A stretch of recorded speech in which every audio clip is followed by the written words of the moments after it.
Hi, welcome back to Storytime. Today is going to be the third installment in our Norse mythology cycle.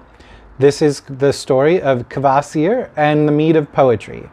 If you remember, during the story of the war between the Aesir and the Vanir, at the end, the two tribes of gods came together, spit into a bucket until a new being came out of it, and that was Kvasir, the wisest of all beings. Kvasir, born of the mingled spit of the Vanir and the Aesir, in the spirit of friendship and harmony, was the wisest of all beings. In him was the perfect balance of wisdom of the heart and wisdom of the mind. All of the gods, both the Aesir and the Vanir, would get excited when they saw him coming and would compete with each other to ask him questions. His answers were always wise, and the gods were always pleased to learn his thoughts. But one day Kvasir turned to the gods during their morning assembly and said simply, "I am going to leave you now. I wish to see the 9 realms. I wish to walk among the men of Midgard and the giants of Jotunheim. There are many questions in the universe that have yet to be answered, and I am keen to answer them." "But wait," cried the gods, "we have not heard all of your wisdom yet. When will you come back?" "In time, I will be sure to return. After all, there is the mystery of that complicated knot that will eventually need to be untangled." "The what?" And Kvasir smiled mysteriously. He left the thing then. Thing means gathering or meeting. And gathered his traveling cloak and laced up his boots and walked across the plains of Asgard, leaving the gods lost and confused behind him. Kvasir went first to Midgard. He went from village to village, from kingdom to kingdom. He met many different people with different shades of skin and different hair and different colors of eyes, who spoke many different languages and ate all manner of different foods. And he treated all of them kindly and with respect. He answered all of the questions humans asked of him, and everywhere he went, the lives of all things improved after his visit. One day, he neared a massive fortress on the edge of the all-surrounding sea. Instead of humans or giants, this fortress was home to 2 curious dwarves. They were curious in many ways. First, they lived in the open air of Midgard instead of the dark depths of Nidavellir. Secondly, they didn't just make things as other dwarves, but practiced magic and learned dark secrets. And there were many secrets for them to discover. Indeed, there were secrets they didn't even know needed uncovering.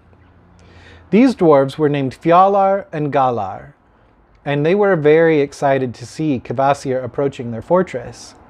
They had been aware of his travels and hoped he might come visit them. The dwarfs met him on the road and invited him to stay with them in their fortress. "We have many questions to ask of you, wise Kvasir. One in particular that we are sure you have never been asked." The dwarves led Kvasir into their fortress, a massive, bleak stone thing. It fit in perfectly along that dreary shore, and it matched the personalities of its inhabitants well. Once inside, Kvasir noticed 2 large vats and pointed them out. "What are those?" The dwarves, not expecting to be asked questions from the answerer of questions, answered him simply, "They are vats." "Ah, I see." And Kvasir pointed out a suspiciously large cauldron. "And that?" "I thought you were supposed to answer questions, not ask them," snapped Fjalar. "It's a cauldron," answered Galar. "We call it Odrerir." Mused Kvasir. "And I noticed that over there you have an awful lot of open honey." Yes, we do," grumbled Galar. "If you are as wise and thoughtful as everyone says, you'd already know that what these things were and what they are for. And you wouldn't bother asking us questions," shouted Fjalar. Kvasir sighed. "Well, I'd say if you were intelligent, which we are," interrupted Galar, "and evil." "I wouldn't call us that, but other people have," interjected Fjalar. Then it is likely you have decided to kill your visitor and collect his blood in your vats. Then heat it in your cauldron.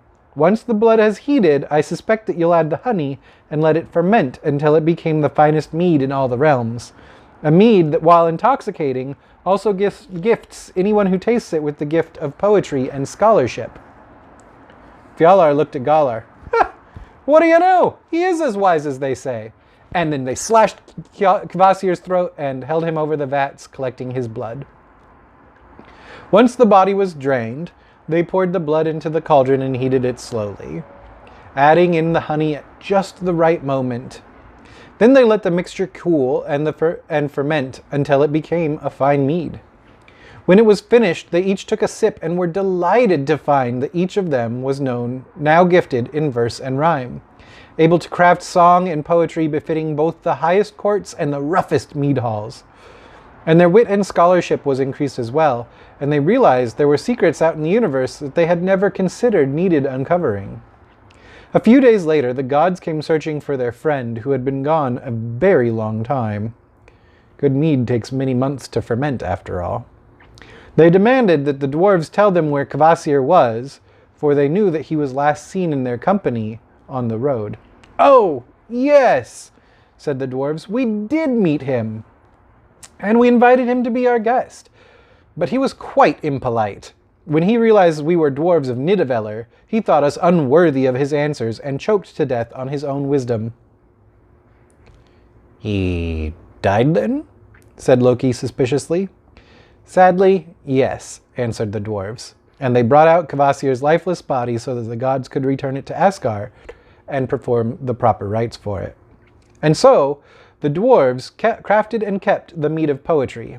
Eventually, people learned of this and came asking the dwarves for a sip of the mead, but the dwarves only shared with people they liked, and they really only liked themselves.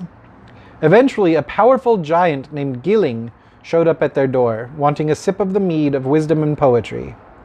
The dwarves were a little afraid of him, and they were definitely not brave enough to turn him away at the door, as they had to everyone else who had come begging. So they invited him in, and asked him and his wife to join them at dinner. When Gilling asked for a third time whether he might taste the mead that gifted one with scald and scholarship, the dwarves answered, of course, but our stomachs are full and our minds are soft from all that eating. Perhaps we could go sailing in our boat for a bit." Gilling agreed, though as a giant he was really too big for their dwarf-sized boat. He folded himself up in the middle of the boat, his huge knees around his gigantic ears, and they set off. Immediately, Fjalar and Galar noticed that Gilling's weight made their boat ride much lower in the water than it usually did, so they quickly came up with a plan. It was high tide, and there were some tall rocks hiding just under the surface. Normally, their boat would glide right over the rocks, but they knew it was riding so low under Gilling's weight that they would surely hit the rocks that night. And hit them they did. Their boat overturned, and Gilling was flung into the sea. Fjalar and Galar were expecting this to happen and had held on tight. So they were still with their boat and quickly righted it and got back in. "Swim back to us," they called to Gilling. "I cannot swim," called Gilling, which the dwarves had expected. So they turned to shore and sailed away, watching Gilling drown in the sea among the rocks. Unfortunately, they forgot about Gilling's wife. When she saw them return without her husband, she was upset and immediately confronted them.